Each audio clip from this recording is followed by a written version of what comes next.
भारत के टैक्स ढांचे में एक बड़ा बदलाव आने वाला है। साल 1961 से लागू पुराना इनकम टैक्स एक्ट अब इतिहास बनने की ओर है। वित्त मंत्री निर्मला सीतारमण ने आज संसद में न्यू इनकम टैक्स बिल 2025 पेश किया है। सरकार का दावा है कि ये बिल न सिर्फ सिस्टम को आसान बनाएगा बल्कि टैक्स पेयर्स के लिए भी कई राहतें लेकर आया है।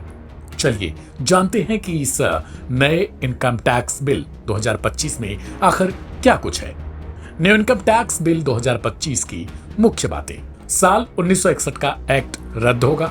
सरल और पारदर्शी टैक्स सिस्टम, 32 बड़े संशोधन शामिल, सेलेक्ट कमेटी की सिफारिशें लागू। दरअसल सरकार ने साल की शुरुआत में ही एक नया इनकम टैक्स बिल पेश किया था, जिसे रद्द करने के बाद अब इसमें बड़ा बदलाव करते हुए इसे फिर से पेश किया गया। 11 अगस्त 2025 तारीख जो भारत के टैक्स इतिहास में दर्ज हो गई है। संसद में न्यू इनकम टैक्स बिल 2025 का नया ड्राफ्ट पेश किया गया। इससे पहले सरकार ने 8 अगस्त को पुराना बिल वापस ले लिया था ताकि सांसदों को एक संशोधित क्लीन वर्जन मिले। वित्त मंत्री निर्मला सीतारमण ने कहा उन्हें कई सुझाव मिले जिन्हें शामिल करना जरूरी था ताकि कानून साफ, स्पष्ट और प्रभावी रहे।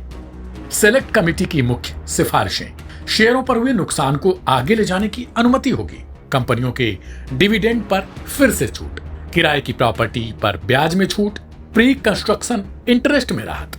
Aim right, achieve big. At KR Mangalam University, we provide you the platform to turn your dreams into reality. At KR Mangalam University. Baijayant पांडा की अध्यक्षता में बनी 31 सदस्यीय सेलेक्ट कमेटी ने 4,575 पन्नों की रिपोर्ट पेश की, जिसमें 32 अहम संशोधन सुझाए गए थे जिन्हें नए बिल में जोड़ा गया है। केंद्रीय मंत्री किरण रिजिजू ने कहा, हमने पुराने ड्राफ्ट को नए सुझावों के साथ बदला है। नया टैक्स बिल आम जनता और छोटे करदाताओं के लिए ज्यादा सहज होगा। इंडिविजुअल टैक्स पेयर्स के लिए भी बड़ी राहतें दी गई हैं।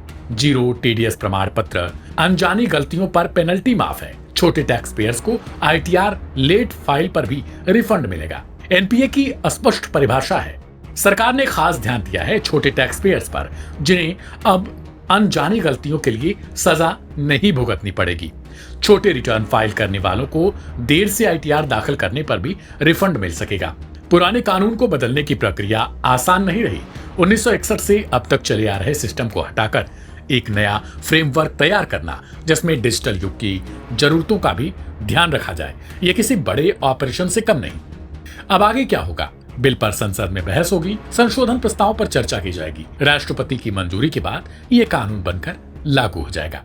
सरकार का दावा है कि नया टैक्स बिल न सिर्फ नीति को सरल बनाएगा बल्कि टैक्स के प्रति जनता की धारणा को भी बदलेगा। अब नजर इस पर है क्या संसद में सभी पक्ष इसे आसानी से पारित होने देंगे। तो देखना होगा कि यह नया टैक्स सिस्टम कब तक लागू होता है और इसका असली असर टैक्स पेयर्स पर कैसा पड़ता है। हम आपको आगे भी इस मुद्दे से जुड़े हर अपडेट से रूबरू कराते रहेंगे। सब्सक्राइब करें लाइव हिंदुस्तान।